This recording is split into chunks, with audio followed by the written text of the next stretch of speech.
А ведь живут еще люди, которые помнят, что проезд в метро и в автобусе стоил 5 копеек.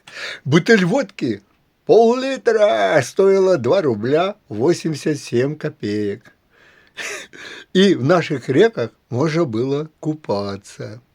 Именно из-за таких разоряется пенсионный фонд.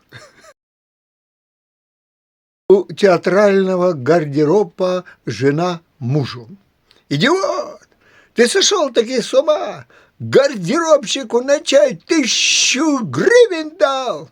«Да, но ты посмотри, какую шубу он мне дал!» Открывает как-то муж дверь шкафа и спрашивает у жены: «Дорогая, что это за мужик у нас в шкафу? Любовник твой, что ли? И что ты в нем нашла? Низкий, толстый, лысый, уродливый, лицо как у дебила, даже смотреть противно». «Вась, ты же ведь в зеркало смотришь».